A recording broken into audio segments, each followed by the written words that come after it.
Good morning, good afternoon, good evening. Welcome to Raven's Readings. I do these readings twice a week from various classics. If you subscribe to my free Substack newsletter at ravensview.substack.com, you'll get notified of the next episode and can leave your comments or suggestions. And you can also check out there my flash fiction writings or musings on the world. I will be reading to you from Very Good Jeeves. It's a collection of short stories written by P.G. Wodehouse in 1930. Jeeves, a very competent valet, and his hapless employer, Bertie Wooster, were characters in dozens of short stories by Wodehouse. The stories are from the viewpoint of Bertie. This is the last story in this collection, so if you have any suggestions for the next Olden Days book, let me know. Maybe Treasure Island or Wizard of Oz? Another Agatha Christie? Nancy Drew? Choices. Last episode, we left Tuppy eager to show his bravery in a sure-to-be violent rugby match to impress a girl. Bertie had a scheme to use a tearful telegram from his actual girlfriend to call him away. Tuppy enters the battle. You can always rely on Jeeves. 2:30 I had said, and 2:30 it was. The telegram arrived almost on the minute. I was going to my room to change into something warmer at the moment, and I took it up with me, then into the heavy tweeds and off in the car to the field of play. I got there just as the two teams were lining up, and half a minute later the whistle blew and the war was on. What with one thing and another, having been at a school where they didn't play it and so forth, rugby football is a game I can't claim absolutely to understand in all its niceties, if you know what I mean. I can follow the broad general principles, of course. I mean to say, I know that the main scheme is to work the ball down the field somehow and deposit it over line at the other end. And then in order to squelch this program, each side is allowed to put in a certain amount of assault and battery and do things to its fellow man which, if done elsewhere, would result in 14 days, without the option, coupled with some strong remarks from the bench. But there I stop.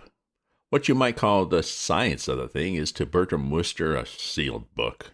However, I am informed by experts that on this occasion there was not enough science for anybody to notice. There had been a good deal of rain in the last few days, and the going appeared to be a bit sticky. In fact, I've seen swamps that were drier than this particular bit of ground. The red-haired bloke whom I had encountered in the pub paddled up and kicked off amidst cheers from the populace, and the ball went straight to where Tuppy was standing, a pretty color scheme in light blue and orange.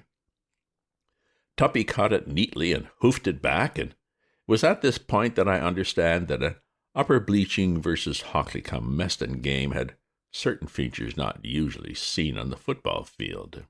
For Tuppy, having done his bit, was just standing there looking modest when there was a thunder of large feet and the red-haired bird galloping up, seized him by the neck and hurled him to the earth and fell on him. I had a glimpse of Tuppy's face as it registered horror, dismay, and a general suggestion of stunned dissatisfaction with the scheme of things, and then he disappeared. By the time he had come to the surface, a sort of mob warfare was going on at the other side of the field. Two assortments of sons of the soil had got their heads down and were shoving earnestly against each other with the ball somewhere in the middle. Tuppy wiped a fair portion of Hampshire out of his eye and peered round him in a dazed sort of way and saw the mass meeting and ran towards it, arriving just in time for a couple of heavyweights to gather him in and give him the mud treatment again. This placed him in an admirable position for a third heavyweight to kick him in the ribs with a boot like a violin case. The red-haired man then fell on him. It was all good, brisk play and looked fine from my side of the ropes. I saw now where Tuppy had made his mistake. He was too dressy. On occasions such as this, it is safest not to be conspicuous, and that blue and orange shirt rather caught the eye. A sober beige blending with the color of the ground was what his best friends would have recommended. And in addition to the fact that his costume attracted attention, I rather think that the men of Hockley-cum-Meston resented him being on the field at all. They felt that, as a non-local, he had butted in on a private fight and had no business there. At any rate, it certainly appeared to me that they were giving him preferential treatment. After each of these shoving bees to which I have alluded, when the edifice caved in and tons of humanity wallowed in a tangled mess in the juice, the last soul to be excavated always seemed to be Tuppy. And on the rare occasions when he actually managed to stand upright for the moment, somebody, generally the red-haired man, invariably sprang to the congenial task of spilling him again. In fact, it was beginning to look as though that telegram would come too late to save a human life when an interruption occurred. Play had worked round close to where I was standing, and there had been the customary collapse of all concerned, with Tuppy at the bottom of the basket as usual. But this time, when they got up and started to count their survivors, a sizable cove in what had once been a white shirt remained on the ground, and a hearty cheer went up from 100 patriotic throats as the news spread that upper bleaching had drawn first blood. The victim was carried off by a couple of his old chums, and the rest of the players sat down and pulled their stockings up and thought of life for a bit. The moment had come, it seemed to me, to remove Tuppy from the abattoir, and I hopped over the ropes and toddled to where he sat scrubbing mud from his wishbone. His air was that of a man who had been passed through a wringer, and his eyes, which you could see of them, had a strange smouldering gleam. He was so crusted with alluvial deposits that one realized how little a mere bath would ever be able to effect any change. To fit him to take his place once more in polite society, he would certainly have to be sent to the cleaners. Indeed, it was a moot point whether it wouldn't be just simpler to throw him away. "Tuppy, old man," I said. "Eh?" said Tuppy. "A telegram for you." "Eh?" "I've got a wire here that came after you left the house." "Eh?" said Tuppy. I stirred him up a trifle with the end of my stick, and he seemed to come to life. "Be careful what you're doing, silly ass," he said in part. "I'm one solid bruise. What are you gibbering about?" "A telegram has come for you. I think it may be important." He snorted in a bitter sort of way. "Do you suppose I've time to read telegrams now?" But this one may be frightfully urgent," I said. "Here it is." But, if you understand me, it wasn't. How I had happened to do it, I don't know, but apparently in changing the upholstery I had left it in my other coat. "Oh, my gosh," I said, "I've left it behind." "It doesn't matter." "Oh, but it does. It's probably something you ought to read at once. Immediately, if you know what I mean. If I were you, I'd just say a few words of farewell to the murder squad and come back to the house right away." He raised his eyebrows. At least, I think he must have done so, because the mud on his forehead stirred a little, as if something was going on underneath it. "Do you imagine," he said, "that I would slink away under her very eyes? Good Lord! Besides," he went on in a quiet, meditative voice, "there's no power on earth that could get me off this field until I've thoroughly disemboweled that red-haired bounder. Have you noticed how he keeps tackling me when I haven't got the ball?" "Isn't that right?" "Of course it's not right. Never mind. A bitter retribution awaits that bird. I've had enough of it. From now on, I assert my personality." "I'm a bit foggy as to the rules of this pastime," I said. "Are you allowed to bite him?" "I'll try that and see what happens," said Tuppy, struck with the idea and brightening a little.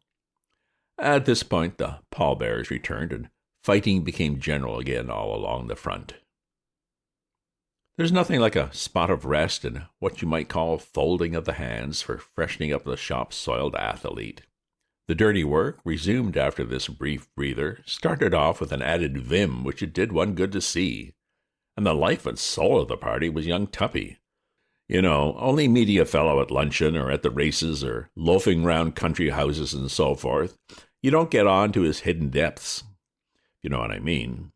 Until this moment, if asked, I would have said that, Tuppy Glossop was, on the whole, essentially a peaceful sort of bloke with little or nothing of the tiger of the jungle in him.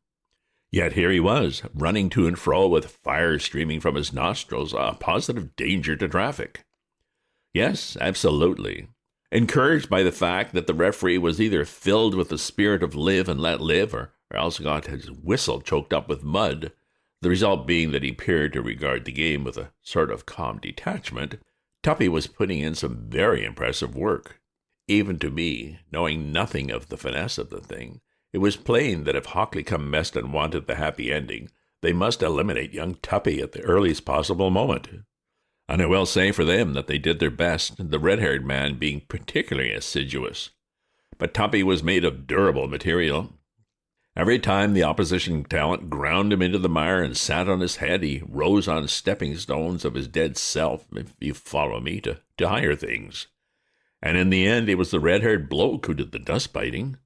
I couldn't tell you how exactly it happened, for by this time the shades of night were drawing in a bit, and there was a dollop of mist rising, but at one moment the fellow was herring along, apparently without a care in the world, and then suddenly Tuppy had appeared from nowhere, went sailing through the air at his neck.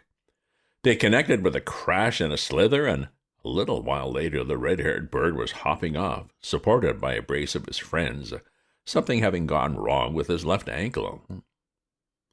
After that, there was nothing to it. Upper bleaching, thoroughly bucked, became busier than ever. There was a lot of earnest work in a sort of inland sea down at the Hockley end of the field, and then a kind of tidal wave poured over the line, and when the bodies had been removed and the tumult and the shouting had died, and there was young Tuppy lying on the ball. And that, with the exception of a few spots of mayhem in the last few minutes, concluded the proceedings. I drove back to the court in rather what you might term a pensive frame of mind.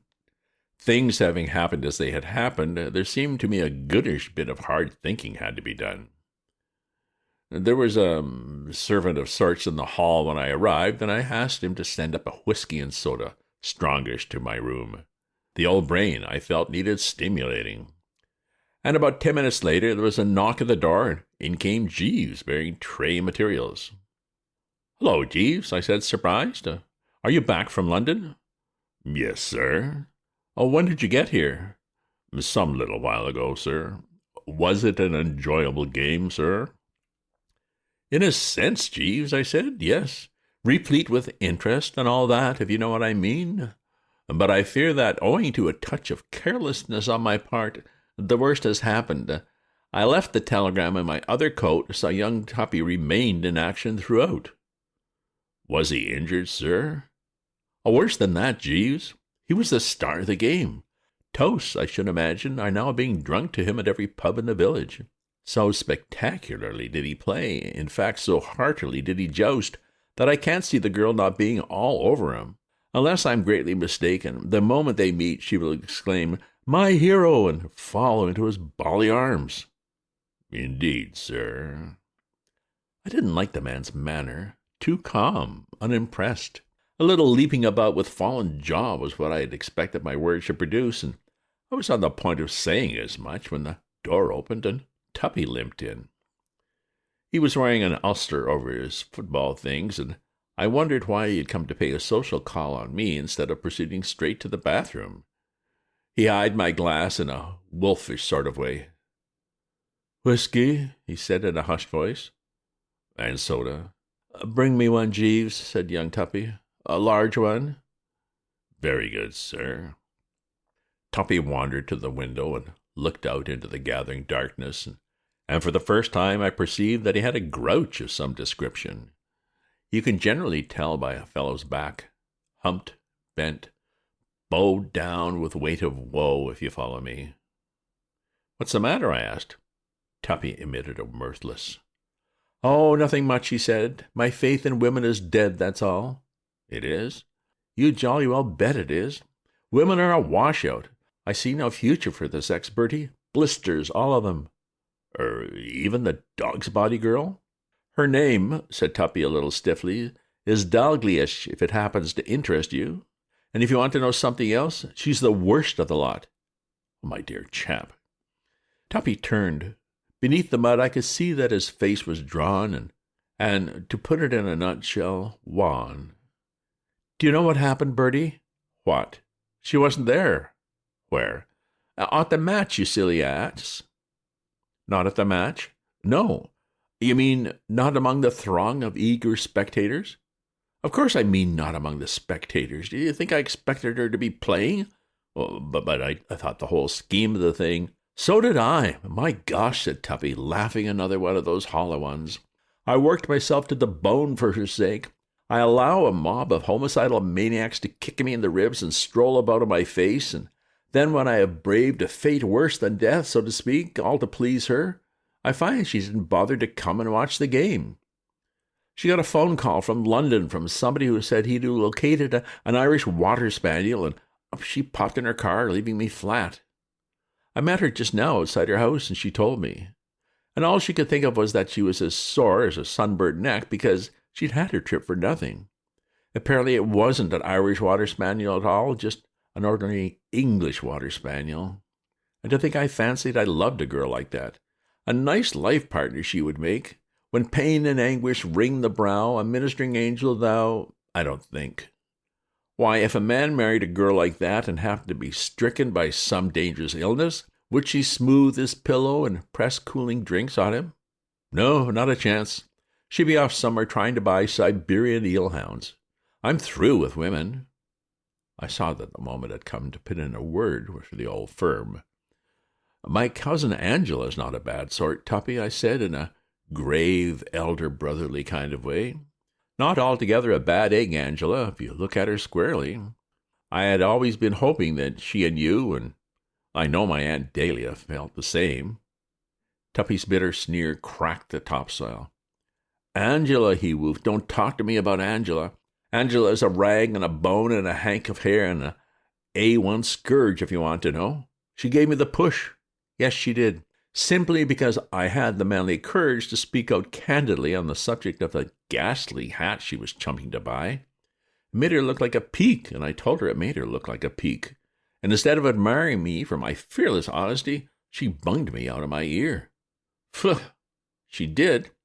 She jolly well did, said Tuppy.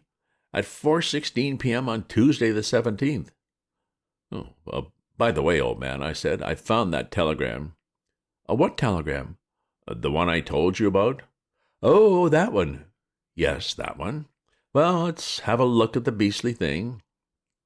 I handed it over, watching him narrowly, and suddenly, as he read, I saw him wobble, stirred to the core, obviously. Anything important? I said.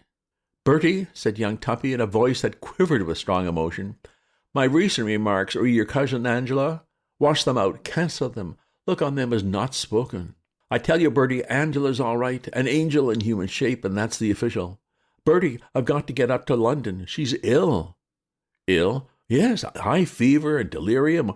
This wire's from your aunt. She wants me to come out to London at once. Can I borrow your car? Of course. Thanks, said Tuppy, and dashed out.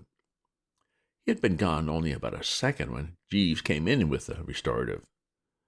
Mr. Glossop's gone, Jeeves. Indeed, sir. To London. Yes, sir. In my car, to see my cousin Angela. The sun is once more shining, Jeeves. Extremely gratifying, sir.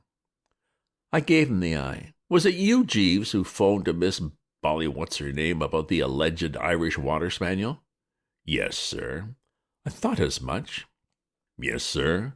Yes, Jeeves. The moment Mr. Glossop told me that a mysterious voice had phoned on the subject of Irish water spaniels, I thought as much. I recognized your touch. I read your motives like an open book. You knew she would go buzzing off? Yes, sir. And you knew how Tuppy would react. If there's one thing that gives a jousting knight the pip, it is to have his audience walk out on him. Yes, sir. But, Jeeves, sir, there's just one point. What will Mr. Glossop say when he finds my cousin Angela full of beans and not delirious? The point had not escaped me, sir. I took the liberty of ringing Mrs. Travers up on the telephone and explaining the circumstances. All will be in readiness for Mr. Glossop's arrival.